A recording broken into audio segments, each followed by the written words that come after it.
Joshua 3. Early one morning, Joshua and all the Israelites started out from Shittim. They went down to the Jordan River. They camped there before they went across it.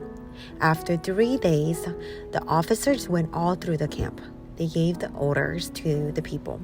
They said, "Watch for the Ark of the Covenant of the Lord your God. The priests who are Levites will be carrying it. When you see it, you must move out from where you are and follow it. Then you will know which way to go. You have never gone this way before, but don't go near the ark. Stay about 1,000 yards away from it." Joshua said to the people, "Set yourselves apart to the Lord. Tomorrow he'll do amazing things among you." Joshua said to the priest, "Go and get the Ark of the Covenant. Walk on ahead of the people." So they went and got it. Then they walked on ahead of them. The Lord said to Joshua, "Today I will begin to honor you in the eyes of all the Israelites. Then they'll know that I am with you, just as I was with Moses. Speak to the priests who carry the Ark of the Covenant. Tell them, when you reach the edge of the Jordan River, go into the water and stand there." Joshua said to the Israelites, "Come here. Listen to what the Lord of your God is saying. You'll soon know that the living God is among you. He will certainly drive out the people now living in the land. He'll do it to make room for you. He'll drive out the Canaanites, Hittites, Hivites, Perizzites, Girgashites, Amorites, Jebusites. The ark will go into the Jordan River ahead of you. It's the Ark of the Covenant of the Lord of the whole earth. Choose 12 men from the tribe of Israel. Choose one from each tribe. The priest will carry the ark of the Lord.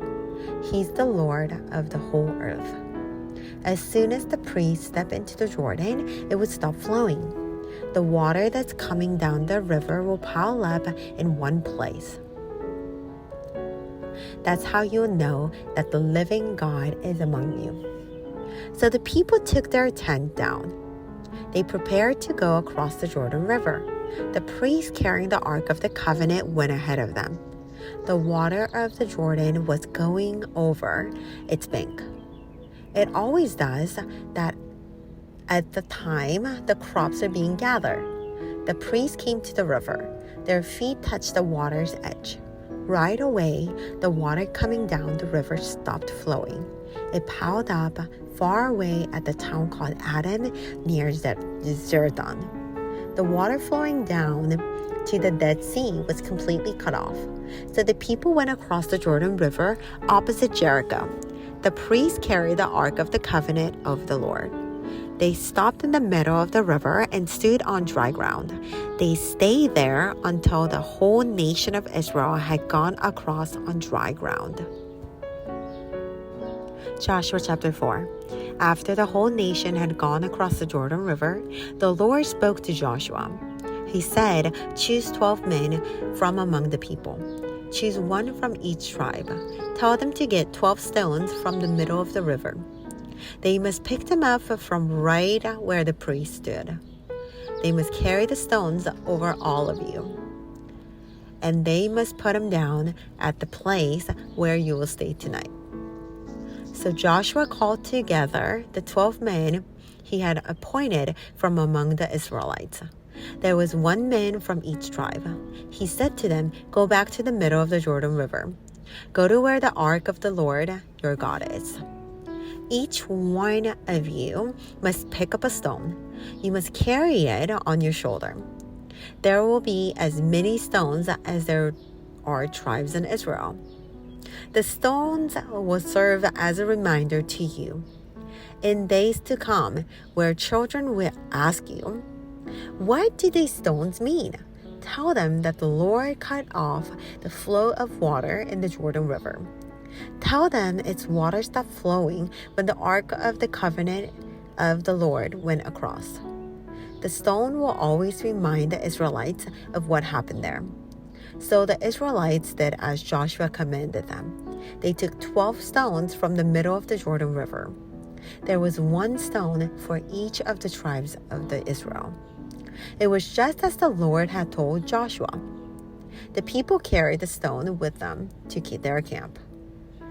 There they put him down. Joshua also piled up 12 stones in the middle of the river. He piled them up right where the priests who carried the Ark of the Covenant had stood. And they are still there to this day. The priests who carried the ark remained standing in the middle of the Jordan River. They stayed there until the people had done everything the Lord had commanded Joshua. It was just as Moses had directed Joshua. All the people went across quickly. As soon as they did, the ark of the Lord and the priests also went across to the other side. The people were watching them. Among the people who went across the river were men from the tribes of Reuben and Gad, and half of the tribes of Manasseh. The men were ready for battle. They went across ahead of the rest of the Israelites. It was just as Moses had directed them. There were about 40,000 of them. All of them were ready for battle. They went across in front of the ark of the Lord. They marched to the plains around Jericho. They were prepared to go to war. That day, the Lord honored Joshua in the eye of all the Israelites.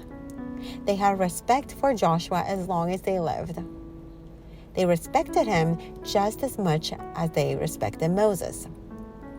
Then the Lord spoke to Joshua. He said, "Command the priests to come up out of the Jordan River. They are carrying the ark where the tablets of the covenant law are kept." So Joshua gave a command to the priest.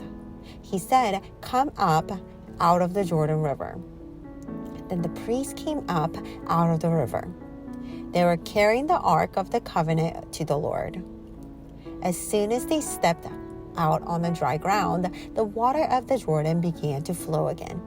It went over its banks, just as it had done before. On the 10th day of the first month, the people went out of the Jordan River. They camped at Gilgal on the eastern border of Jericho. Joshua set up the 12 stones at Gilgal.